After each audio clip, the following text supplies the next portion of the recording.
कर रहा था, मैं पीछे बैठ गया जाकर।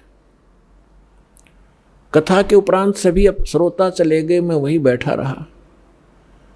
ब्राह्मण ने पूछा, बेटा क्या बात है, कहाँ से आए हो, कौन हो? तब मैंने अपनी दुख भरी कहानी ब्राह्मण को बताई। पंडित बड़ा दयालु था, मुझे सीने से लगाया और कहा, बेटा यहाँ तो दुखों के पहाड़ ऐसे ही टूटते रहेंगे, आप भक्ति किया करो, भक्ति करो बेटा, भक्ति से भगवान सहारा देता है और मोक्ष हो जाता है। तेरा कुछ नहीं है तो आप यहाँ मंदिर में रहो मेरे साथ। तो वो मंदिर में रहने लगा।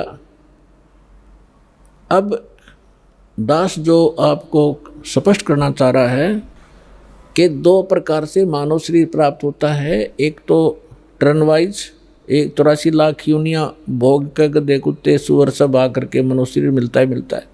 दूसरा मिलता है पुण्य कर्मों से लगातार कई भी मनुष्य जीवन हो जाते हैं कंटिन्यू। तो कागभूषण का जो जन्म था वो टर्न वाइज था उसका, वो पिछले जन्म में मनुष्य नहीं था। वो बता रहा है कि मैं इतना दुष्ट था, 6 महीने तक मैंने उस महापुरुष की संगत की, ब्राह्मण की, और इसी कथा सुनाया करता था। और कथा सुना के यूँ कहा करता, बेटा दीक्षा ले ले, भगवान की भक्ति से मोक्ष होगा। तो मैं टाल मटोल कर जाता था, फिर देखूंगा महाराज, क्योंकि परमात्मा की वाणी माता है, तुलसी पिछले पाप से हरिचर्चा ना भावे, जैसे जबर के बेग से भूख विदा हो जाए। जैसे किसी को बुखार हो गया हो, मलेरिया हो, तो उसको चाहे मनुखा दाख, किशमिश, हलवा, पूरी, खीर, कितना स्वादिष्ट भोजन दे दीजिए, वो जीभ रखते ही कहता कड़वा कड़वा लगता है, मुझे अच्छा नहीं लगता। अब ना वो मनुखा कड़वी है, ना हलवा और खीर कड़वी है। उस बुखार ने उसकी व्यवस्था शरीर की इसी बना दी कि उसको स्वादिष्ट वस्तु भी कड़वी महसूस हो रही है। अब वो उनको नहीं खा सकता, चाहे कितनी कोशिश कर लो, जीभ रखते ही थूक देता है, उसके बस की बात नहीं। अब उसके लिए ट्रीटमेंट क्या है, उसका विकल्प क्या है कि उसने कड़वी गोली खानी पड़ेगी ना चाहते हुए भी, और फिर वो व्यवस्था ठीक होगी। तो इसी प्रकार उसकी मजबूरी होगी वहाँ रहने की, उस कागभूषण की, और कोई सहारा नहीं था, कहीं रोटी नहीं थी, वहाँ रोटियाँ मिल रही थी, वो रहता रहा उस संत के साथ, लेकिन उसके अंदर वो भगवान की जो मनुखा दाख सुहावा नहीं थी। 6 महीने तक उसने संगत करी, जब जाके एक दिन उसने दीक्षा ली। अब काल का इतना भयंकर जाल है कि ब्राह्मण वृद्ध हो गए, वो युवा थे, जो कथा गुरुजी सुनाया करते 6 महीने में 1 वर्ष में उसको वो याद होगी। उनकी अब्सेंस में वो कथा सुनाने लग गया, तो जितने भी श्रोता आते थे वो उसकी प्रशंसा करते थे कि वाह भाई वाह, कमाल कर दिया, आप तो पंडित जी से भी अच्छी तरह से कथा सुनाते हो, आपकी तो आवाज़ भी बड़ी सुरीली है। अब वो बताता है, इससे पुण्यात्मा आपको माइनस पॉइंट, जो फाउल पॉइंट हैं आपके भक्ति के, ये भी जानकारी होगी, हम कहाँ मार खाते रहे। अब उसमें अभिमान हो गया, प्रशंसा का पात्र बन गया, हवा भर गई उसके अंदर। और हम यहाँ दुखी होते हैं, कहते राज तजना सहज है, सहज त्रिया का ने, और मान बढ़ाई ईर्षा दुर्लभ तजनाई। अब उसको मान बढ़ाई का रोग लग गया। एक दिन गुरुजी आए अपना पूजा पाठ करने के लिए, अपने घर से आते थे, उसको मंदिर में इंचार्ज बना दिया था, और वो बैठा था अपने प्रशंसकों के पास।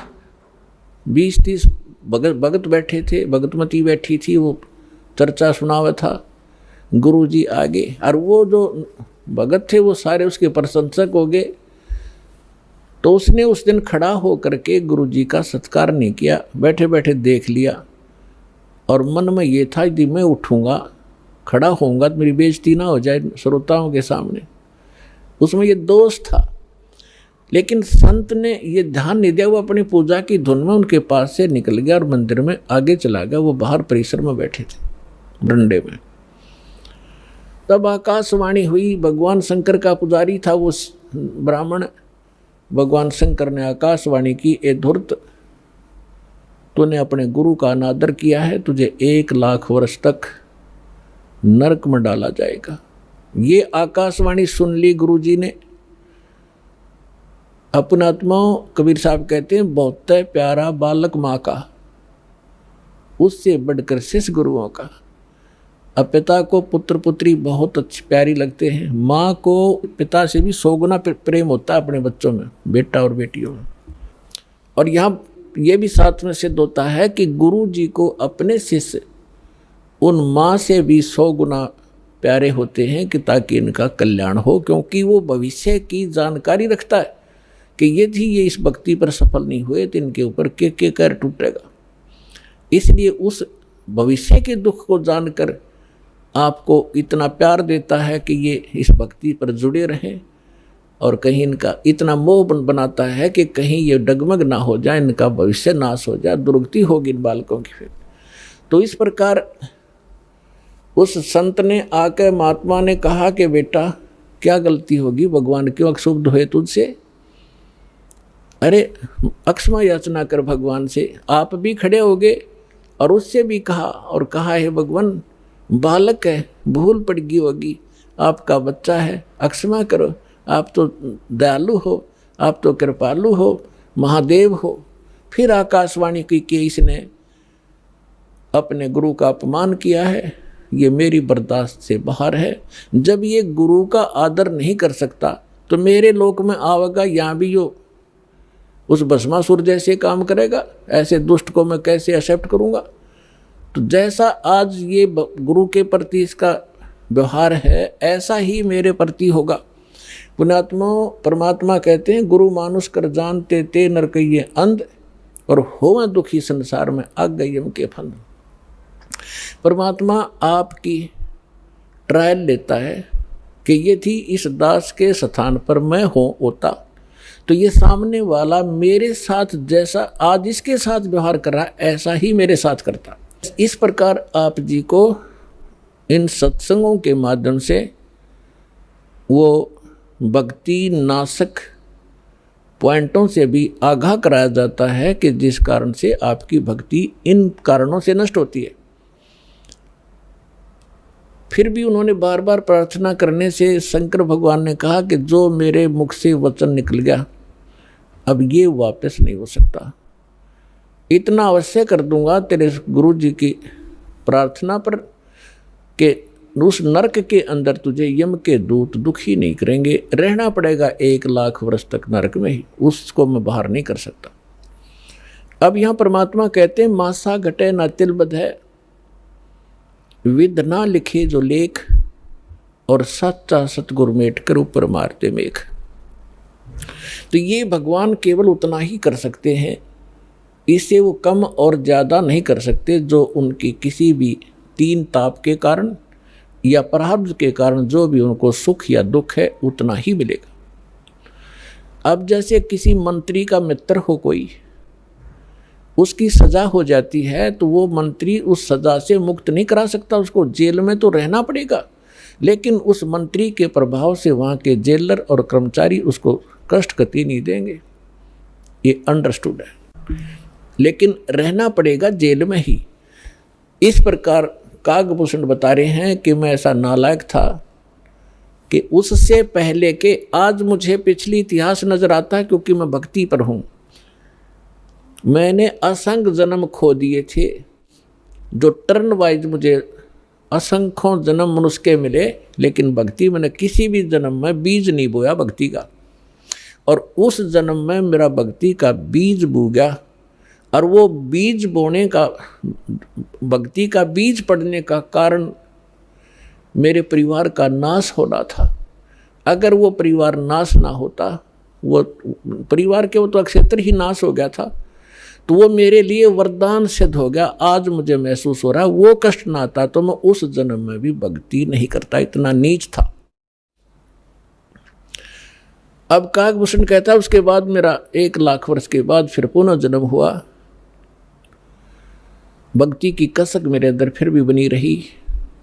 मैंने एक लोमस ऋषि के साथ वाद विवाद कर दिया भक्ति के ऊपर। उसने श्राप दे दिया, रे चंडाल, तेरा चंडाल के घर जन्म होगा, काग चंडाल के। तो कहता है कि मेरे मन, जब गुरुजी ने मुझे ऐसा क्रोध से वचन बोला, मेरे को क्रोध नहीं हुआ, मैं समझ गया कि बात बिगड़ गई। मेरे मन में क्रोध नहीं आया, ना दुख हुआ, मुझे एहसास हुआ कि मेरे से भारी गलती बन गई। तो मैंने उनके तरफ करबद्ध होकर के हाथ जोड़ के ऐसे मायूस सा बनकर कहा कि हे ऋषि जी, जन्म तो दास को कहीं दे देना, पर एक वरदान भी दे दो कि मेरी भक्ति भूल ना पड़े। तो उसने कहा भाई ठीक है, तेरा जन्म तो होगा चंडाल का, लेकिन ये आशीर्वाद दे देता हूँ कि तेरा याद बनी रहेगी भगवान की। तो फिर काग चंड के घर ये जिसका जन्म हुआ, पूरा इतिहास बता रखा परमात्मा ने अपने सूक्ष्म वेद में। ब्रह्मा जी का वाहन है हंस, उसकी हंसनी को ब्रह्मा जी की पत्नी सावित्री उसको गर्भ धारण कराने के लिए काग चंड के घर ले गई। उनके संयोग से फिर कागभूषण का जन्म हुआ। ऊपर से मुंह काग का है, नीचे शरीर देवताओं जैसा है। फिर ये कहता है कि गरुड़ जी उसके बाद जो नेक्स्ट जन्म मेरा चंडाल के घर हुआ कागभूषण नाम से, उस जीवन में मेरे भक्ति की जबरदस्त कसक बनी रही।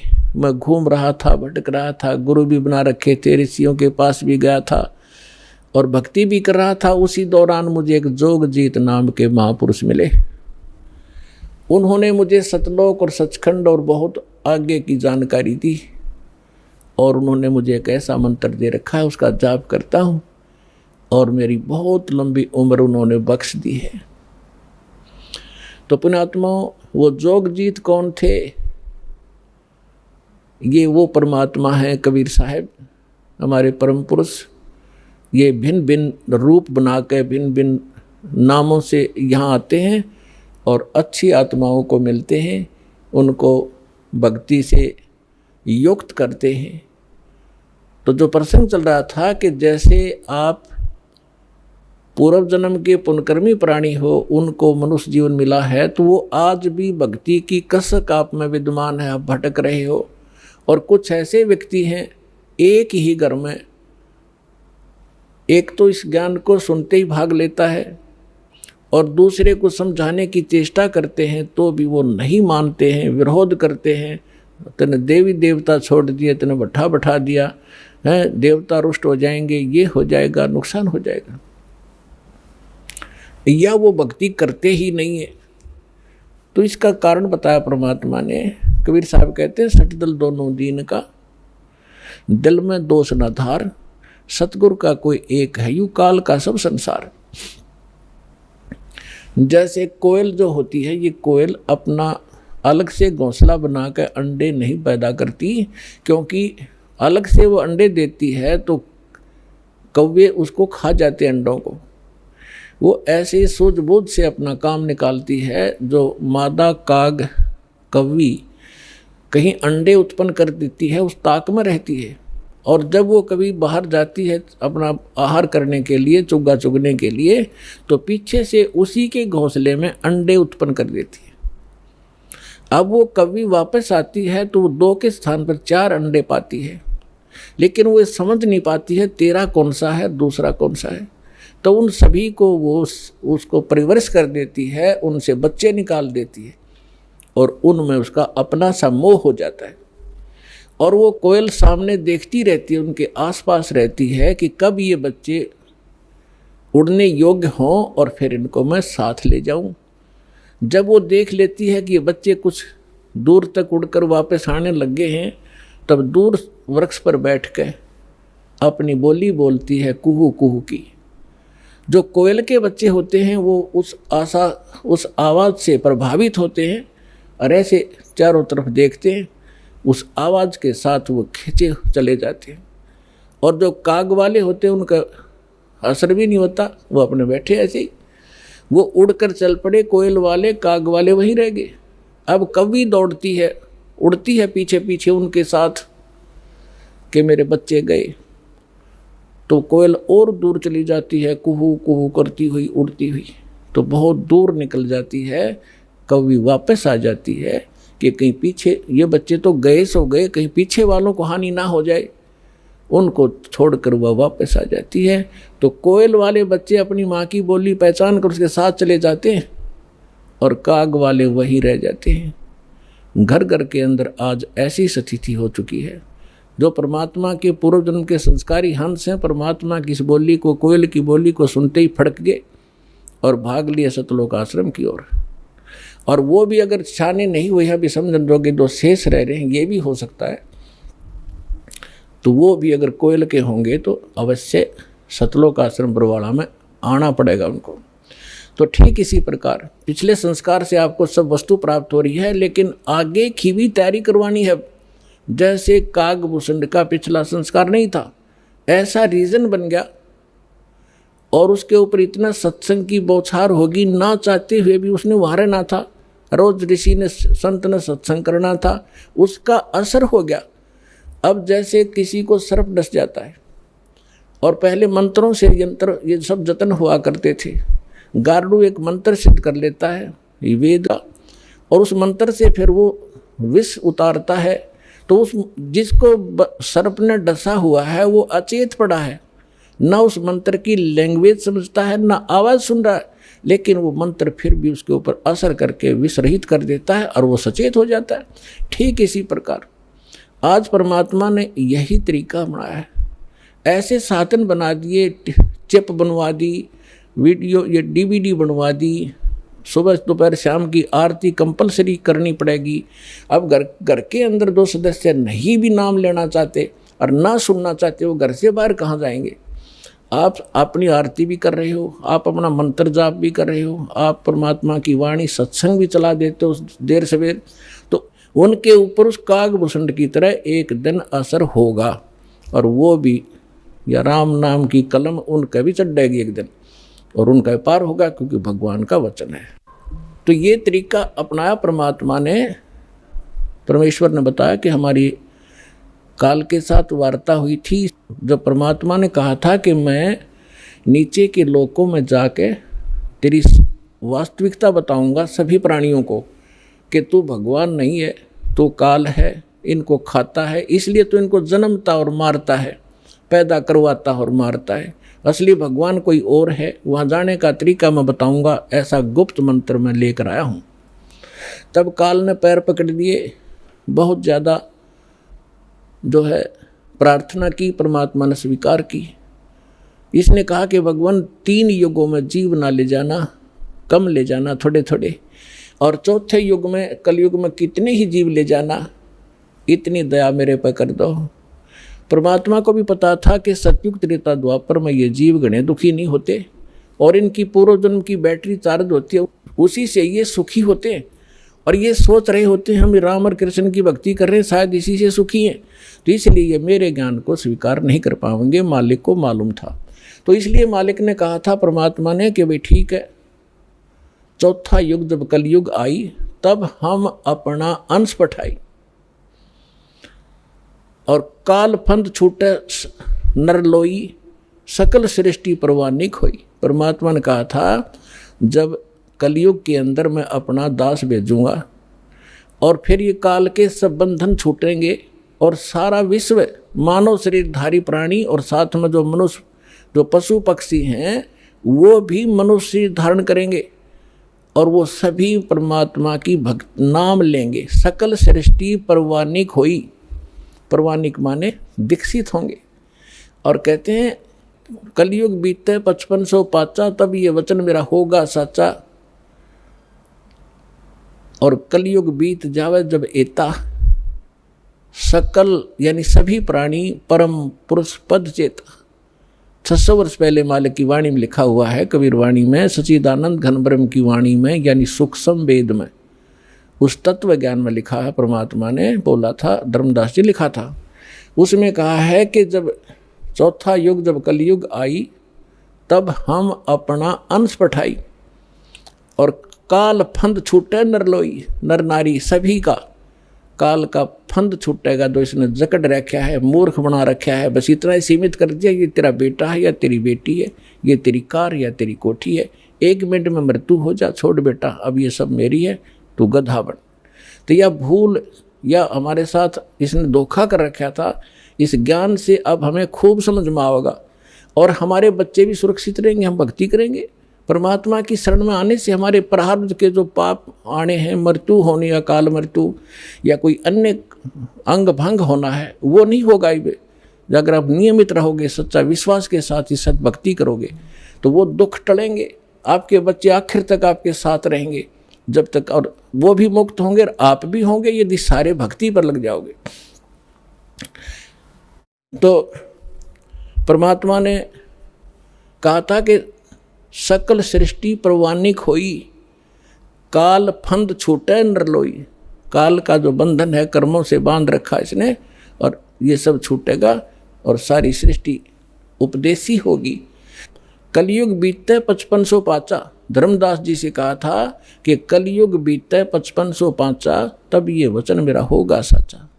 आज से 600 वर्ष पहले मालिक ने ये कहा था कि पूरा विश्व मेरी भक्ति करा करेगा कबीर की, और सभी उस सतलोक के परम परमेश्वर के उस परम पद के जानकार होंगे, सबको ज्ञान हो जाएगा उस परम पुरुष के उस पद का, जो गीता अध्याय नंबर 18 के श्लोक नंबर 62 में कहा कि अर्जुन तू सर्वभाव से उस परमेश्वर की शरण में जा, उसकी कृपा से ही तू परम शांति को और सनातन यानी शाश्वत स्थान को प्राप्त होगा। गीता अध्याय नंबर 15 के श्लोक नंबर 4 में कहा कि तत्वदर्शी संत की प्राप्ति के उपरांत यानी तत्व ज्ञान से परिचित होने के उपरांत परमेश्वर के उस परम पद की खोज करनी चाहिए, जहाँ जाने के बाद साधक फिर लौटकर कभी संसार में नहीं आते। और जिस परमेश्वर ने सब ब्रह्मांडों की रचना की है, अपने विषय में गीता ज्ञानदाता कहता दूसरे अध्याय के 12वें श्लोक में, चौथे अध्याय के 5 और 9 श्लोक में, 10वें अध्याय के दूसरे श्लोक में कि अर्जुन तेरे और मेरे बहुत जन्म हो चुके हैं, आगे भी होंगे और पहले भी हम जन्मते रहे हैं। इसलिए वो कहता अर्जुन तो सर्वभाव से उस परमेश्वर की शरण में जा, जिसकी कृपा से तू परम शांति को और परमात्मा सनातन परम धाम को प्राप्त होगा। तो यहाँ बता रहे हैं परमेश्वर कि कलयुग बीत जावे जब एता 5500 वर्ष 5 वर्ष, और तब सकल प्राणी उस परम पुरुष के परम पद चेता, उस परमेश्वर के उस परम पद के सभी जानकार हो जाएंगे। कोई सतलोक है, सचखंड है जहाँ हम रहते थे, वहाँ जाना है तो जहाँ आशा ताबाशा हुई, मन कर्म वचन सुमरियो सोई। तो जो प्रसंग चल रहा है हम उसी पर आते हैं। अब आपके जो पूर्व जन्म के संस्कार हैं, उस कारण से आप भक्ति की चाह आप लिए हुए हो। दुर्भाग्य आपका कि उन नकली संतों के पास पहुंच गए। तो परमात्मा ने कहा था कि जब कलयुग 5505 बीत जाएगा, उसमें सभी पंथ और सभी जितने भी मजहब अपना उनके धर्म गुरु, वर्तमान गुरु जो भी ज्ञान रखते हैं वो सब सुना चुके होंगे, उनकी बहुत बड़ी पुस्तकें बन चुकी होंगी।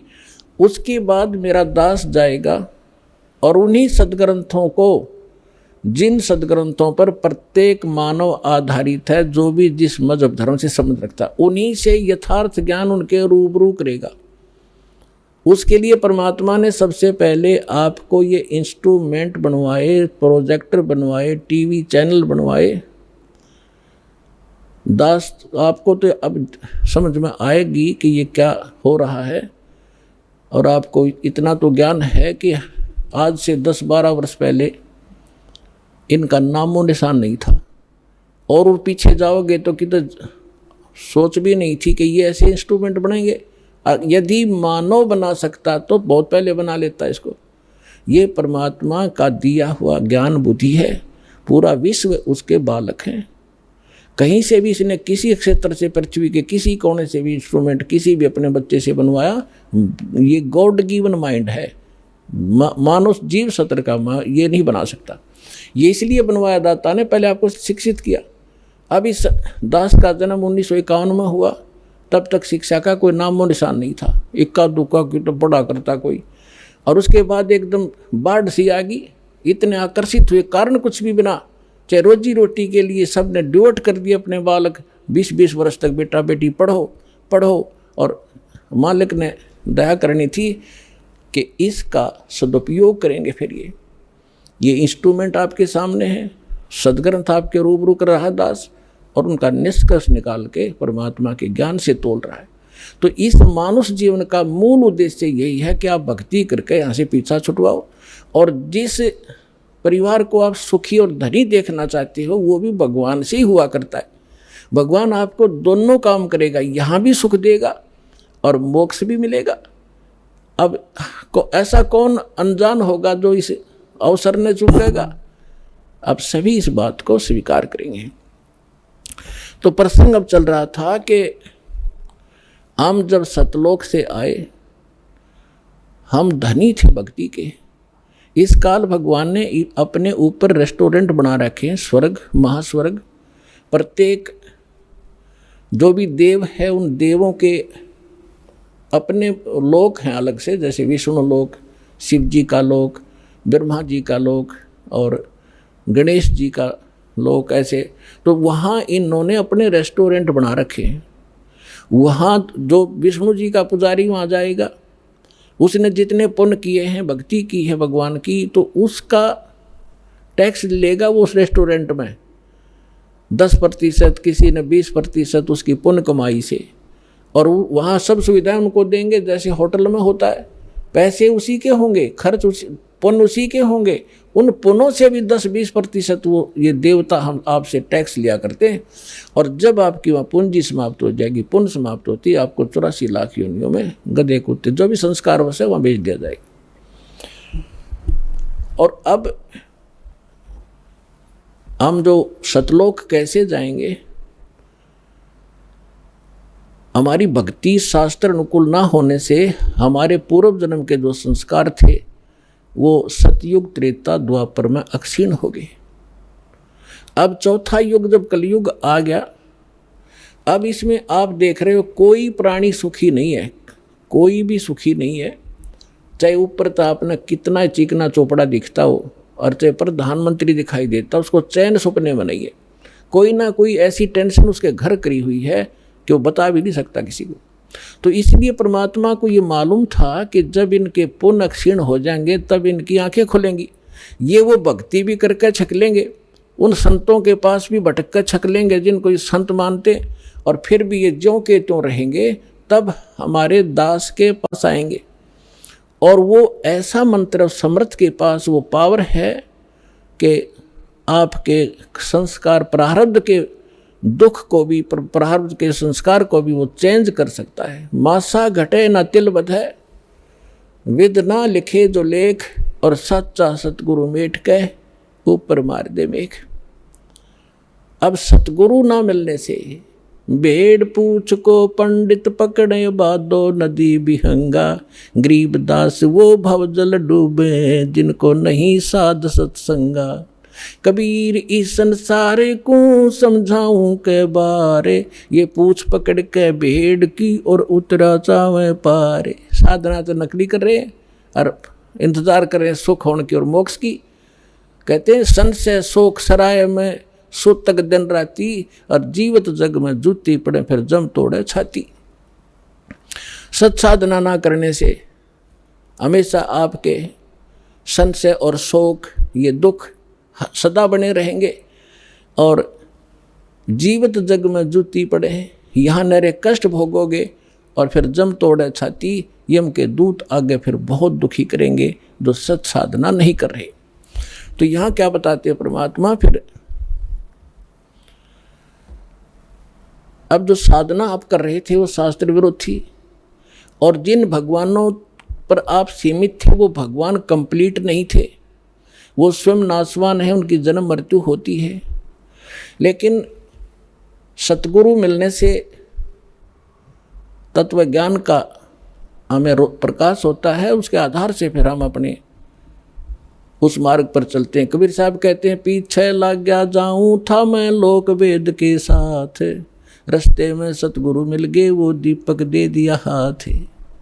लोक वेद दंत कथा जैसा सुना सुनाए ज्ञान से हम साधना कर रहे थे, उसी के आधार से हम चल रहे थे। हम अपने ऊपर उदाहरण देकर हमें समझा रहे कि पीछे लग गया दाऊं था मैं लोक वेद के साथ, रास्ते में सतगुरु मिल गए और दीपक दे दिया हाथ।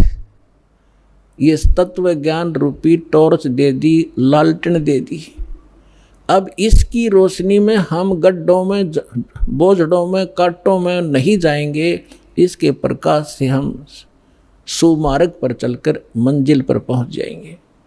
अब हम आते हैं जो आज प्रसंग शुरू किया था कि हम यहाँ किस लिए जन्मे हैं, हमारा उद्देश्य क्या है, हम क्यों जन्म मर रहे हैं। हम अपने बच्चों के लिए, अपनी संपत्ति के संग्रह करने के लिए सारा जीवन न्यौछावर कर देते हैं और हमारे सामने या तो कोई बच्चे की मृत्यु हो जाती है या स्वयं ही हम चले जाते हैं। तो उस समय हमारी बुद्धि काम करने योग्य नहीं रहती, केवल हाहाकार, रोना पीटना, अब क्या होगा, बच्चों का क्या होगा, कहाँ जाऊंगा, तो इतनी सी बात समाई रह जाती है। तो यहाँ परमात्मा हमें याद दिलाते हैं कि अब आपको एक विकल्प दिया जा रहा है कि आप ये साधना करो जो शास्त्र अनुकूल है, और शास्त्र अनुकूल साधना इस दास के अतिरिक्त इस विश्व में नहीं है। कुछ दिनों में बुद्धिमान हो, आपके रूबरू सारा ज्ञान होगा। उन महापुरुषों का भी दास दिखाता है, साथ के साथ ये मंत्र बताते हैं, ये मंत्र बताते हैं, ये ज्ञान सुनाते हैं, और ये वास्तविक ज्ञान है, ये वास्तविक मंत्र है, ये हमारे सदग्रंथ प्रमाणित करते हैं। और ये उन्हीं महापुरुषों ने इन मंत्रों का जाप किया जिनको आप मोक्ष प्राप्त मानते हैं, उनके इतिहास से आपके रूबरू किया जाता है, जिससे एक इस उलझे हुए गुत्थी को समझाने के लिए एक पॉइंट के ऊपर ढेर सारे प्रमाण आपको दिखाने पड़ते हैं। जब पिछला रंग हटता है और तब जाकर यह ज्ञान ग्रहण होता है। तो जो प्रसंग चल रहा है कि जैसे कई भक्त कह देते हैं कि आपके जैसे कबीर पंथियों से हमारे भक्त मिलते हैं, या राधा स्वामी वालों से, धन धन सतगुरु वालों से, ये ही ज़्यादा भगवान उस सतलोक का ठेका ले रहे हैं कबीर पंथी। और ये वो नकली कबीर पंथी हो तो फिर तो बात खत्म हो जाती। पंथ माने मार्ग, वे जो भगवान ने रास्ता बताया कबीर साहब ने, वो कबीर पंथ है, वो कबीर के जी के द्वारा दिया गया मार्ग है, वो कहते हैं कबीर पंथी। अब जैसे यहाँ हिसार से जा रहे हैं इस सिरसा की ओर और कह रहे हैं हम दिल्ली की ओर जा रहे हैं, हमें दिल्ली जाना है, हम दिल्ली पंथी हैं, तो उनको कौन समझावे, जा रहे हो सिरसा की ओर और कह रहे हो हम दिल्ली जा रहे हैं, तो कहते हैं कबीर पंथी और जा रहे हैं काल के पंथ पर। तो वो परमात्मा वाला ज्ञान नहीं और वो सत भक्ति नहीं, तो वो कबीर पंथी नहीं है। वैसे अब इनका छाप लगी कबीर पंथ की, तो कहना पड़ा है उनको समझाने के लिए कि वो व्यक्ति हैं जो गलत साधना कर रहे हैं। तो ये सभी सतलोक की महिमा सुनाते हैं, और जब हमारे भक्त उनसे कहते हैं कि ऐसे ऐसे वहाँ चलो सही साधना है, सही ज्ञान है, तो वो कहते हैं नहीं, वो तो काल के नाम देता, शुरू से ही काल के नाम देता है। काल कौन से? ब्रह्मा विष्णु महेश के, देवताओं की पूजा बताता है। पुण्यात्माओं, ये ज्ञान का टोटा है। जब ज्ञान संपूर्ण होगा तब आपको पता चलेगा कि ब्रह्मा विष्णु महेश ये अलग नहीं कर सकते हम इनको।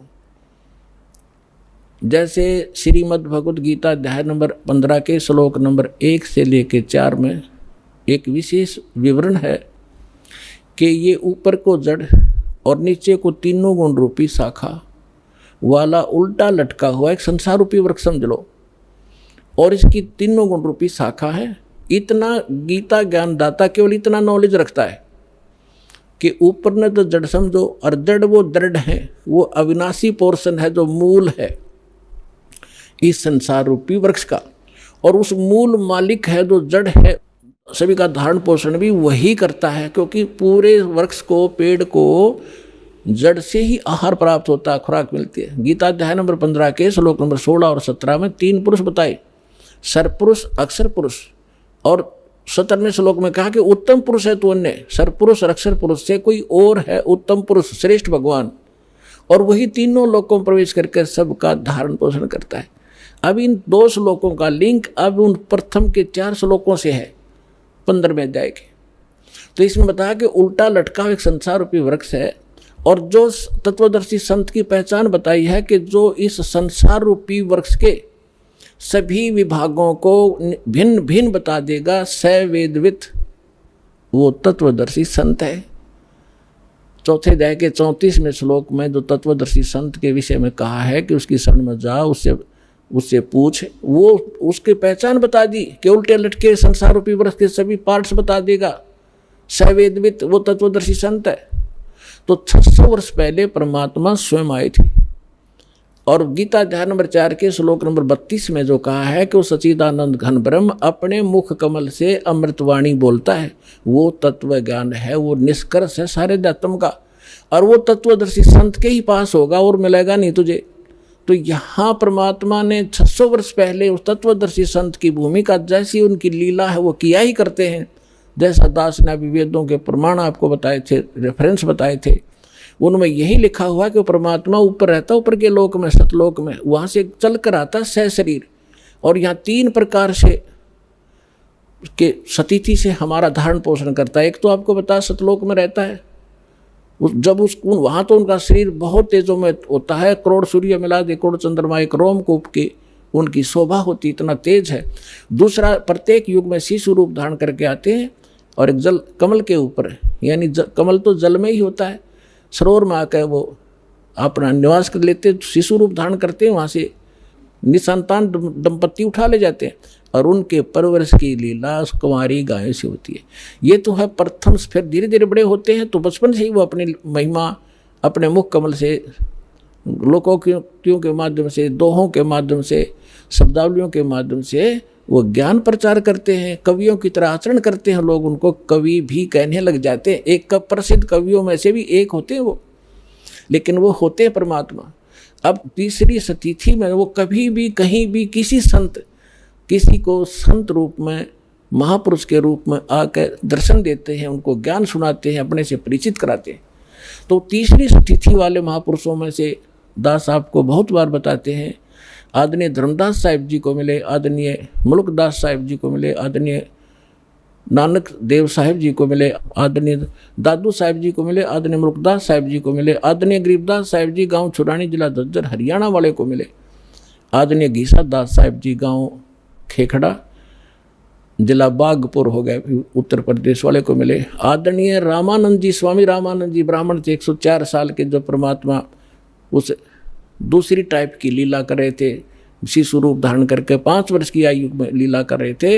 104 वर्ष के ब्राह्मण को सब वेदों और गीता से पराजित कर दिया था। तब उस महापुरुष ने परमात्मा की शरण ली थी, उनको सचखंड लेकर गए थे। इन सभी महापुरुषों को अपने से परिचित कराया था कि मैं कौन हूँ, जो तुम्हारे वेद बताते हैं मैं वही हूँ, और मैं ऊपर रहता हूँ, वहाँ से चल कर आता हूँ और यहाँ ज्ञान देता हूँ। तब उन महापुरुषों ने स्वयं देखा सचखंड में जाकर, फिर वापस छोड़ा उनको।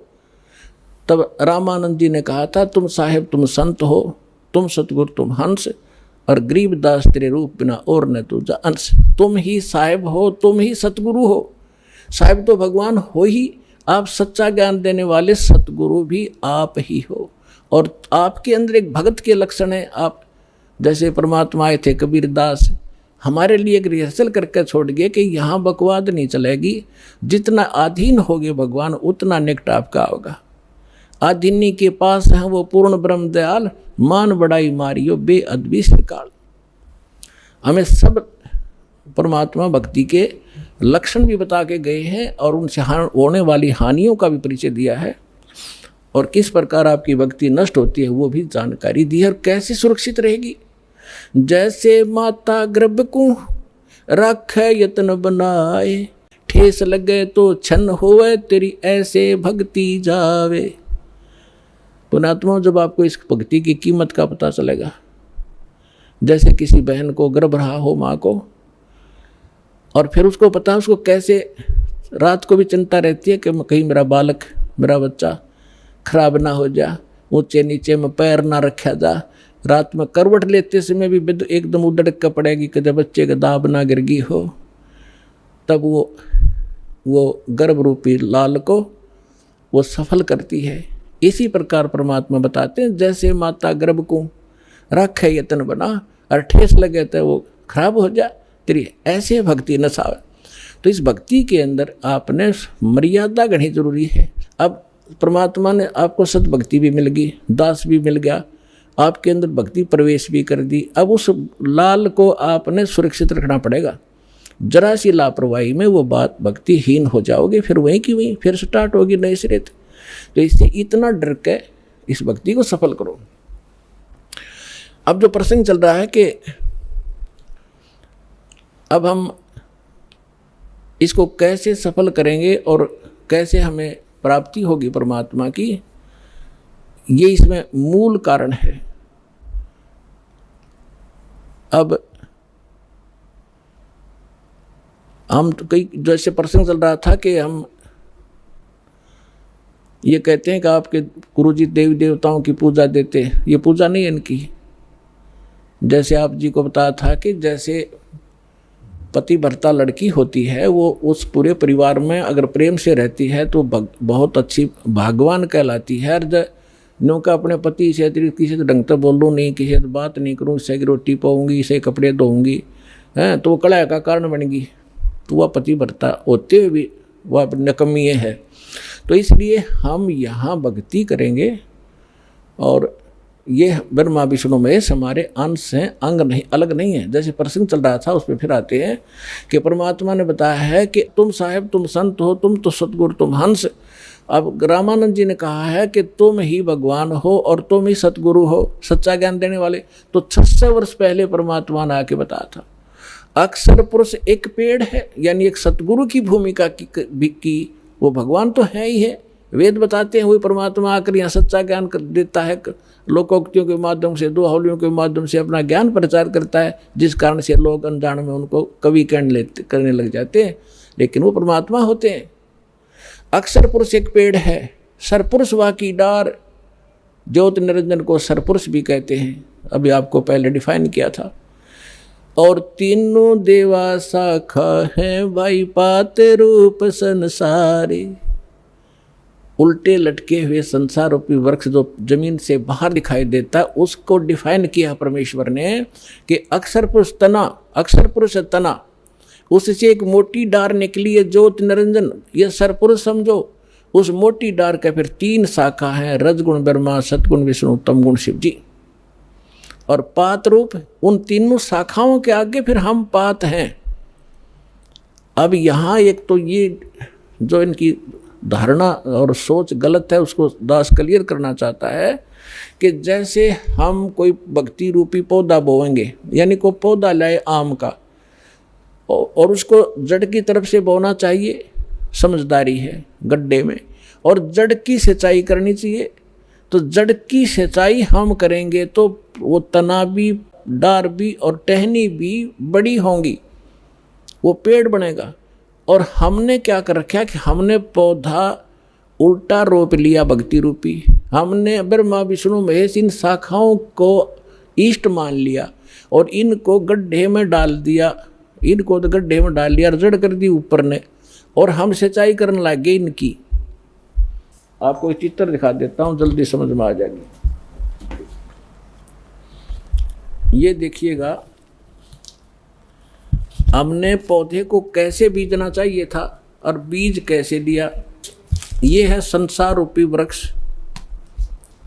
देखिएगा, ये है ऊर्ध्व मूलम अधः शाखम, ऊपर को जड़ और नीचे को शाखा वाला ये उल्टा लटका हुआ संसार रूपी वृक्ष है। और परमात्मा ने इसकी डिफाइन किया है, अक्षर पुरुष एक पेड़ है, ये परमात्मा की वाणी है। निरंजन कहो, सरपुरुष कहो, हुआ की डार, और तीनों देवा शाखा हैं, ये पात रूप संसार। ये इस जमीन से बाहर जो दिखाई देता है उसको पेड़ बोलते हैं।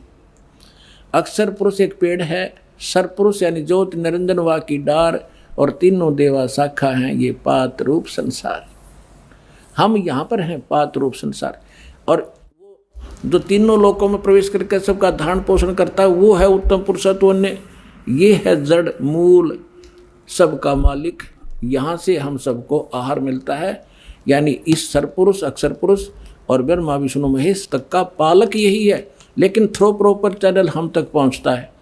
अब जैसे श्रीमद् भगवद गीता अध्याय नंबर 3 के श्लोक नंबर 10 से लेकर 15 तक विशेष विवरण है कि जब ब्रह्मा जी प्रजापिता ने सबसे पहले सृष्टि रचकर उनको संदेश दिया था कि तुम अपने यज्ञ अनुष्ठान करो और उसके द्वारा देवताओं को बढ़ाओ, शास्त्र अनुकूल साधना करो और उनसे देवताओं को बढ़ाओ, और बड़े हुए देवता तुम्हारे को बिना मांगे ही इच्छित भोग दिया करेंगे, और जो अपने संस्कार प्रारब्ध में मिले हुए से और उसमें से कुछ दान धर्म पुण्य नहीं करता वो तो चोर है भगवान का।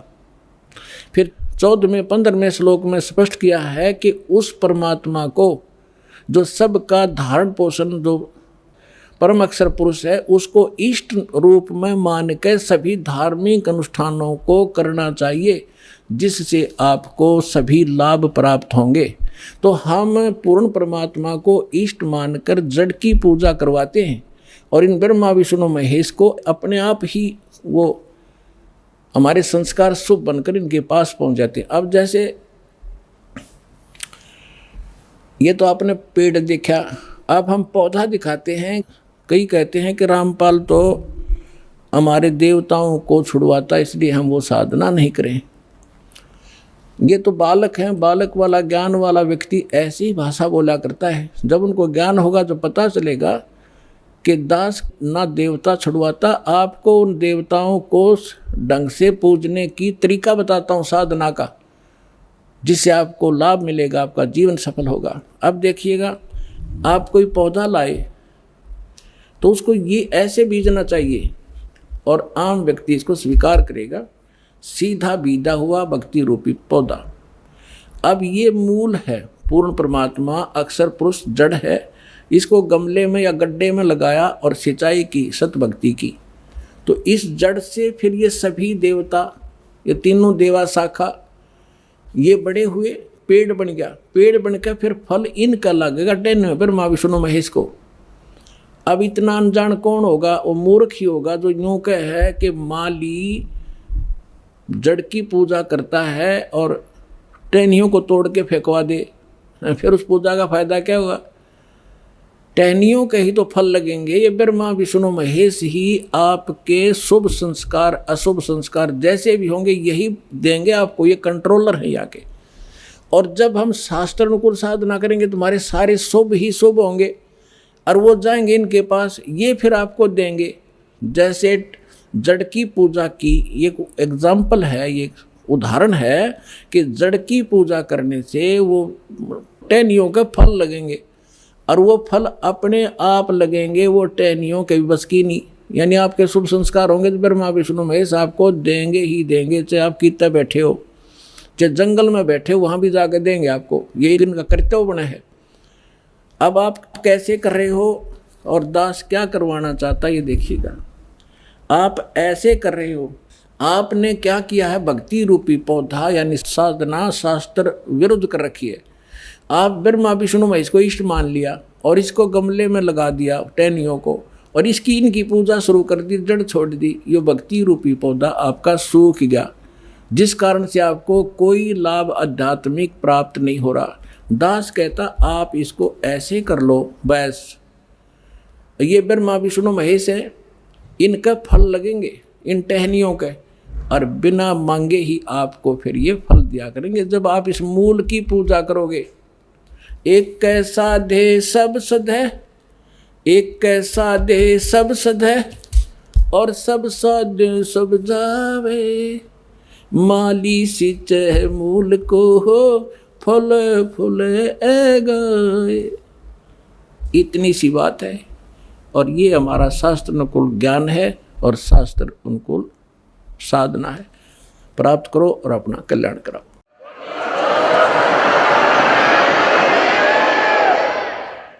अब आपको कुछ भक्तों का अनुभव सुनाएंगे।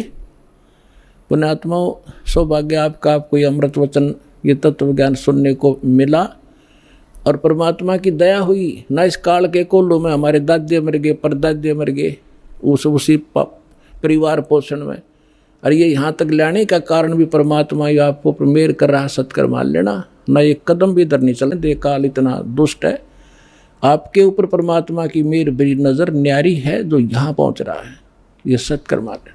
तो इसलिए पूरा ज्ञान सुनो, आपके हृदय में जो मैल है सारा साफ होगा, भगवान विराजमान होगा, सारे काम ठीक होंगे, आपका रोग कटेगा, आपको धन मिलेगा और मोक्ष मिलेगा, सतलोक चलेंगे, फिर जहाज में बैठकर चलोगे।